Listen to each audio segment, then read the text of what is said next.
ይሄ ቪዲዮ የሚሆነው ፕሌሊስት 2 ሶስተኛው ቪዲዮ ነው ማለት ነው። ኦልሞስት ከዚህ በፊት አይ ቲንክ 2 ቪዲዮዎች አሉ ማለት ነው። ስለዚህ በፕሌሊስት 1 ባለፈው ቪዲዮ እንደነገርኳችሁ ሙሉ ኮርሱን ሙሉ ለሙሉ ስትራቴጂውን በደንብ አድርገን አንድ ላይ እናያለን ማለት ነው። በዚህኛው ፕሌሊስት ደግሞ እንዴት አድርገን ሳይኮሎጂያችንን አፕግሬድ እንደምናደርግ አንድ ላይ እናያለን ማለት ነው።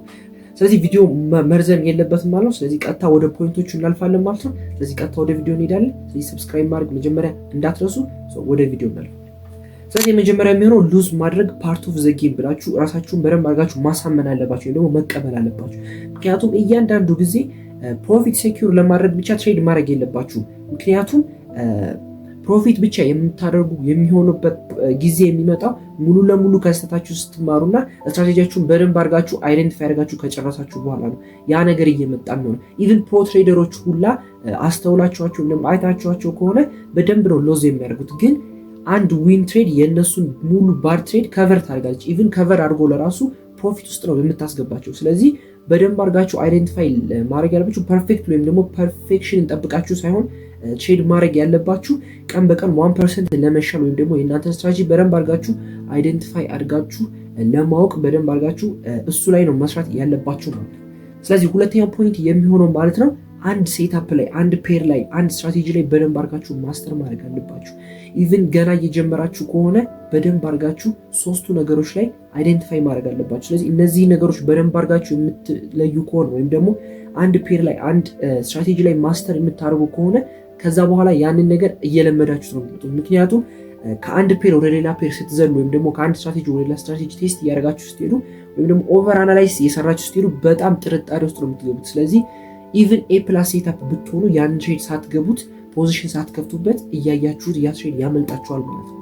ሶስተኛው ፖይንት የሚሆነው ደግሞ መጀመሪያ ካፒታላችሁን ፕሮቴክት ማድረግ አለባችሁ ወይም ደግሞ ካፒታላችሁን መጀመሪያ መስራት አለባችሁ ማለት ነው። ስለዚህ እዚህ ጋር አሁንም ቢግነር ትሬደር ከሆናችሁ ትሬድ እየጀመራችሁ ከሆነ በጣም ለእናንተ አድቫንቴጅ ነው የሚሆነው። ምክንያቱም ትሬድ የምትማሩበትን ሰዓት ወይም ደግሞ ትሬዲንግን ገና እየጀመራችሁ ቴስት የምታደርጉበት ባክ ቴስት የምታደርጉበት ስትራቴጂያችሁን በምትለዩበት ሰዓት አብራችሁ በደንብ እናንተን ኢንቨስት ልታደርጉበት የምትችሉበት ትሬዲንግ ላይ በጎን ኢንካም ሊያስገኝላችሁ የሚችል አንድ ወይም ደግሞ ከዛ በላይ የሆነ የምትሰሩበት ስራ ያስፈልጋቸዋል ማለት ነው። ስለዚህ እዛ ላይ በደንብ አድርጋችሁ ሁለቱን የምታስኬዱ ከሆነ at the end of the day በደንብ አድርጋችሁ ኢንቨስት አድርጋችሁ ትሬድ ማድረግ ትችላላችሁ። ወይም ደግሞ ስለ ካፒታል አይደለም ያን ያክል ሀሳባችሁ የሚሆነው። ስለዚህ ሁለት ሰዎች ቢኖሩና ሁለቱም $100 ኢንቨስት ቢያደርጉ ስለዚህ ትሬድ በስነ ስርዓቱ የሚያደርገው ወይም ደግሞ ስትራቴጂውን አይደንቲፋይ ማድረግ የሚችለው ሰው ባካፕ ያለው ወይም ደግሞ ስትራቴጂውን በደንብ ቴስት ሊያደርግ ይሄ ነገር አክቹዋሊ ይሰራል ወይ ብሎ የሚመጣ ሰው ነው። ምክንያቱም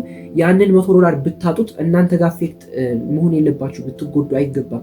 ምክንያቱም $100 ከምንም ብላችሁ ወይም ደግሞ ከዛም ከዚህም ብላችሁ ያመጣችኋት $100 ኢንቨስት አድርጋችኋት ያቺ ብትከስር የእናንተ ሙሉ ለሙሉ እዛ ትሬዲንግ ላይ መቆየት ቻንሳችሁ በጣም ዝቅተኛ ነው የሚሆነው ማለት ነው። አራተኛውና ደግሞ አብዛኛው ትሬደሮች ሲናገሩ ሰምታችኋቸው ሊሆን ይችላል።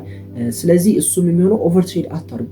ኦቨር ትሬድ ከምታደርጉ ባድ ስትራቴጂ ቢኖራችሁ የተሻለ ነው። ምክንያቱም ባድ ስትራቴጂ ይሻላል ኦቨር ትሬድ ከሚያደርግ ትሬደር ማለት። ኦቨር ትሬድ ባረጋችሁ ቁጥር ሎዝ የምታደርጉበት መጠን በጣም ነው ከፍተኛ የሚሆነው። ምክንያቱም ጋምብሊንግ ነው የሚሆንባችሁ። ወይም ደግሞ ሉዝ ብታደርጉ ያንን ሉዝ ሪከቨር ለማድረግ ኦቨር ትሬድ ታደርጋላችሁ። አንዳንዴ ደግሞ ፕሮፊት ካገኛችሁ በኋላ ከእናንተ ትሬዲንግ ፕላን ውጪ ገብታችሁ ከነገናም ደግሞ ትሬድ ልትገቡ ትችላላችሁ ማለት ነው። ስለዚህ ኦቨር ትሬዲንግ ስኪፕ ማድረግ አለባችሁ ማለት ነው። ሶ የዛሬ ቪዲዮ ይሄን ይመስላል። በጣም አጭር ሆነች ቪዲዮ ናት፣ ያን ያህል መርዘም የለባትም።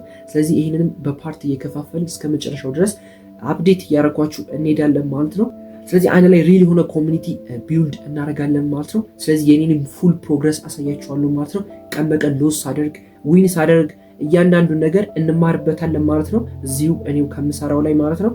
ስለዚህ በሌላ ቪዲዮ እስክንገናኝ ድረስ ሰብስክራይብ ማድረግ እንዳትረሱ። ይመቻችሁ።